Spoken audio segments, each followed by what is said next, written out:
Bonjour à tous. Aujourd'hui, petite vidéo de présentation et d'explication du cuir d'affûtage. Alors le cuir, on passe le couteau sur le cuir quand le couteau est nouveau ou quand il a été affûté sur une pierre.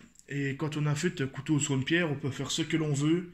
Il y aura toujours un morphile sur la lame. Il faudrait regarder au microscope pour le voir. Mais le morphile, qu'est-ce que c'est? Quand on affûte ce couteau, normalement, on prend ce couteau, la pierre, et on affûte toujours dans ce sens-là. Comme ça. Pourquoi?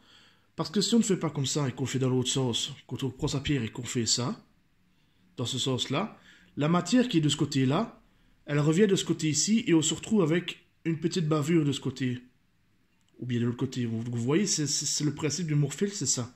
C'est la matière qui est repoussée de l'autre côté et il y a une petite bavure. Que quand on passe son couteau sur le cuir, ça enlève ce morphile. Donc ça enlève la bavure.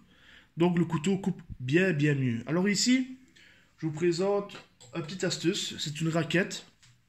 Donc il y a des ceintures aussi. On appelle ça des ceintures. C'est un morceau de cuir que l'on attache à un crochet, qu'on tire. Et on passe ce couteau comme à l'ancienne, hein, comme les barbiers avant avec leur rasoir coupe-chou. Et on a un système aussi de raquette. Moi j'aime mieux ceci. Alors, une raquette comme ça, certaines grandes marques en vendent sur internet, elles sont au mieux si vous en trouvez à 40 euros, 45, 50 euros. Moi ici, je me suis fait 4 raquettes que j'ai fait moi-même pour 15 euros. Oui, vous avez entendu, 15 euros pour 4 raquettes. Si j'aurais dû les acheter, ça me coûtait 200 euros. Alors, comment est-ce que j'ai fait? Bien, j'ai cherché un cordonnier qui voulait bien me vendre du cuir de collet. Alors par chance, j'ai trouvé tout de suite le premier cordonnier auquel j'ai téléphoné. J'ai trouvé un cordonnier qui savait de quoi il s'agissait. C'est-à-dire que certains cordonniers, vous allez téléphoner, oui bonjour, j'aimerais bien du cuir pour affûtage. Ah, ils vont pas savoir ce que c'est. Ici, j'ai eu de la chance que le gars s'y connaissait, parce que notamment, il est vendeur agréé de Victorinox, et il vend d'autres couteaux. D'ailleurs, je vous mettrai dans la description de la vidéo un lien de son petit magasin. Bon, c'est en Belgique, donc je suis ici en Belgique, dans la région liégeoise. Il est bien sympathique. Et ici, exactement ce que c'est ce cuir. Alors, c'est du cuir de collet. Alors, le collet n'est pas une bête, non, c'est sur lequel endroit le cuir, donc la peau de la bête est très prélevée. Alors, si je ne m'amuse, le collet, je pense que c'est au niveau de la nuque et du cou de la bête. Alors pourquoi à cet endroit-là, je n'en sais rien. Bon, moi j'ai vu sur internet qu'il fallait du cuir de collet pour affûter du couteau, c'est ce que j'ai demandé. Alors il m'a trouvé un morceau, il m'a pris un morceau de cuir qu'il avait, on s'est arrangé pour le prix, etc. Il m'a fait 8 morceaux. 8 morceaux de plus ou moins 35-40 cm de long sur 8 de large, que j'ai collé avec une colle de grande marque que vous connaissez pour les cordonniers, que j'ai collé sur des morceaux de bois.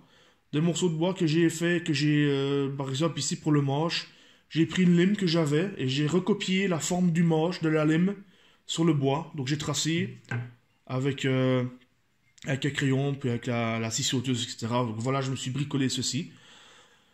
Et j'ai collé les deux cuirs. Pourquoi deux cuirs? Parce que parfois on vend des pâtes, notamment ici, côté noir, côté rouge.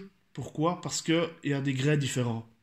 Alors, pour ce qui est de celle-ci, je ne sais plus si c'est le noir ou le rouge le plus fin des deux, parce que j'utilise cette pâte-ci, elle va mieux. Alors, ceux-ci, noir et rouge, c'est cette pâte-là. La pâte pour cuire, pâte à polir. Donc, j'ai acheté ça sur Amazon. Quand j'ai reçu ça, je me suis mis à rire, parce que quand j'ai vu la dimension du truc, je me suis dit, c'est une blague. Mais en fait, j'ai compris, on en met vraiment, il faut en mettre très peu sur la raquette.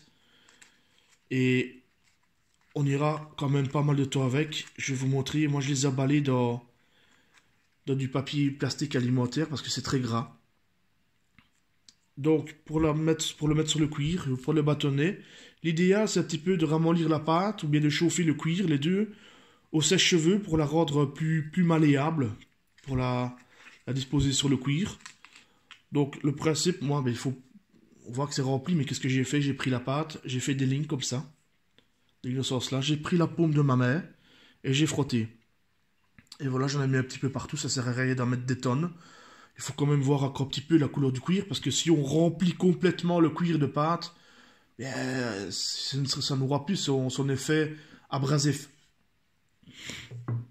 Alors, ça c'est une pâte. Et alors, la Rolls-Royce des pâtes, c'est la pâte Puma. La pâte Puma pour cuir à rasoir. C'est une pâte, ici de couleur verte aussi. C'est très plaquant. C'est de l'oxyde de chrome. Alors, j'avais d'abord acheté cette pâte-là sur Amazon. Et puis, en allant sur les forums, etc., j'ai vu que beaucoup disaient que la pâte Puma, c'était vraiment la Rolls-Royce. La Rolls-Royce pour l'affûtage. Vous voyez, pour cuir à rasoir. Parce que avant, pour ceux qui connaissent, les barbiers, ça revient d'ailleurs, on se rasait avec des coupe-choux. Donc c'était des lames qu'on ouvrait comme ça, comme un couteau pliant. Et on passait son coupe-chou pour le rendre, pour garder son tranchant parfait sur du cuir. Je suppose que vous avez déjà vu dans certains films, ou chez les barbiers, où on voit qu'ils passent le coupe-chou sur le cuir, c'est pour garder un tranchant parfait. Et ils utilisent cette pâte-là. Les barbiers utilisent cette pâte-là. C'est vraiment la Rolls-Royce. Alors le principe, bien, on prend son couteau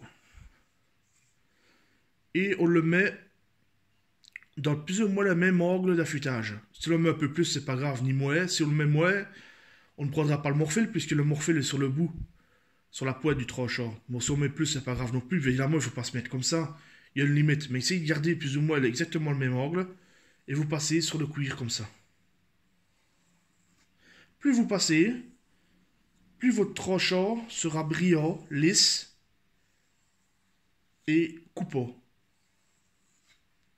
Bon, voilà, on peut passer comme ça des dizaines et des centaines de fois. Et alors, ça rendra le tranchant de la lame, regardez, brillant. Brillant miroir. C'est grâce à ça qu'on a un tranchant rasoir. Un tranchant rasoir. Alors je cherche, je n'ai pas pris, je vais chercher une feuille pour vous montrer. Une feuille de papier. On peut le faire, on peut essayer aussi on peut essayer son couteau sur les bras, de se raser, mais regardez, pour finir, voilà, j'ai plus de poids, les gens vont se demander ce que c'est la gêne. Alors, on peut essayer aussi sur du papier. Regardez. On peut même faire des petites languettes, ça coupe super bien. Alors on peut faire aussi, on peut couper, avoir un tranchant comme ça en ayant affûté son couteau sur de la pierre. Mais il faut vraiment déjà être professionnel, il faut vraiment y arriver, vraiment être pro. Moi personnellement, j'ai un bien meilleur résultat quand je passe mon couteau sur le cuir. Je n'ai rien inventé d'ailleurs, comme je vous l'ai dit. Hein. À l'ancienne, les barbiers, ils avaient leur cuir. Hein. Ils avaient leur cuir pour affûter. Donc voilà, j'espère que cette vidéo vous aura plu. Alors un petit pouce bleu fera bien plaisir comme d'habitude. Et jusqu'à la prochaine vidéo. Merci, ciao ciao.